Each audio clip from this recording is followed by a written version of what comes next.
Elite spine and pain management centre operation లేకుండా మోకాళ్ళు వెన్నునొప్పికి శాశ్వత పరిష్కారం. సార్, ఆయన టైగర్ నాగేశ్వరరావు నేరస్తుడే కాదు, నన్ను కరుడుగట్టే నేరస్తుడే. ఆయన ప్రాణాలతో కాపాడండి అని మీకు అడిగినప్పుడు మీకు బాధ అనిపించలేదు సార్ కాపాడాలని?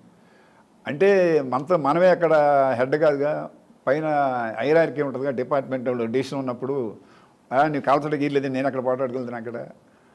అంటే అక్కడ మీకు మానవత్వం చూపించుంటే బాగుంటుంది. మానవత్వం అందుకే నేను కాల్చడం మానేసాగా. అంటే మీరు కాల్చకపోయినా వేరే వాళ్ళతో కాల్చని అది కూడా నాకు అనవసరం, వాళ్ళు తీసుకెళ్ళి ఏం చేసుకోని మనకు అనవసరం, నేను సైలెంట్ అయిపోయాను. అది కూడా పాపమే కదా. పాపమే. ఒక మనిషిని చంపుతారు విషయం మీకు తెలుసు, వాళ్ళు నేరస్తుడే, ఆయన నేను సపోర్ట్ చేయట్లేదు. తెలుసు తెలియక చాలా తప్పులు చేస్తూ ఉంటాం.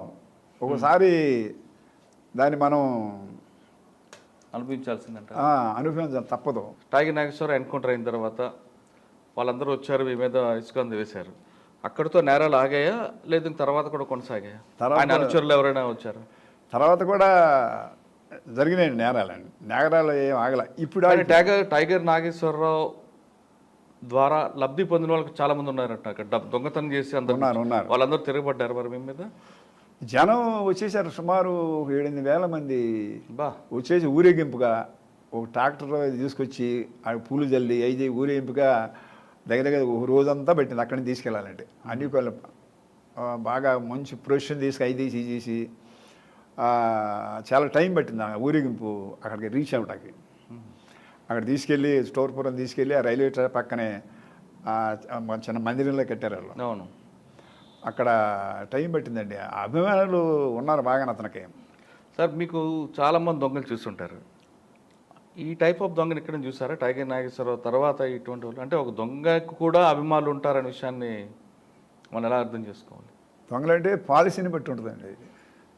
ఆడి సంపాదించుకుంటున్నాడా, నలుగురు ఉపయోగపడుతున్నాడా అనేది చూస్తారు కదా జనం. అందుకని వీడికి ఆడు సంపాదించుకోడు. చాలామంది సంపాదించుకున్న దొంగలు ఉన్నారు, కానీ వీడికి ఏం మిగలలేదు అక్కడ. నలుగురి కోసం చూస్తాడు, అది హ్యాపీగా ఆడు చేస్తూ ఉంటాడు. సంపాదించుకున్న దాంట్లో నలుగురికి పెడతా ఉంటాడు. నాకు అంతకాలం ఇంతకాలం పోటాడు. కొంచెం జనరస్గా దొంగల్లో కూడా మరి మనుషులు వాళ్ళు జనరస్గా ఉంటారు కదా. పోటాడేవాడు ఓటాల కోసం ఉండడు కదా. అట్లా ఆడి స్టైలు. అంటే ఆయన రాజకీయంగా రావాలనుకుంటున్నాడు, అది వాస్తవం? రాజకీయం కాదు కానీ అదొక మెంటాలిటీ. ఏదో మంచి ఉపయోగపడాలి, జనాలకి మంచి పేరు తెచ్చుకోవాలి, నన్ను ఎవడ దొరకకూడదు, నన్ను అందరూ మెచ్చుకోవాలి, వాళ్ళకి ఉంటుందిగా నేను మంచిగా మెచ్చుకోవాలని, ఆ టైప్. కానీ ఆయన చేసే నేరాలు ఎక్కువగా బాగా వడ్డీలు వసూలు చేసే వడ్డీ వ్యాపారస్తులను టార్గెట్ చేశాడు, వాస్తవం అది? ఏదండి? వడ్డీ వ్యాపారస్తులను ఎక్కువగా టార్గెట్ చేశాడు అన్నది. వడ్డీ వ్యాపారస్తులు జనరల్గా ఏరియాలో వడ్డీ వ్యాపారస్తులు కాదు కానండి, వడ్డీ వ్యాపారం ప్రత్యేకంగా ఎంచుకునేవాడు కాదు. ఈ గోల్డ్ షాపులు కానీ లేదా పెద్ద పెద్ద ఇళ్ళు కానీ అట్లా వాళ్ళ ముందు రెక్కి చేస్తారు కదా.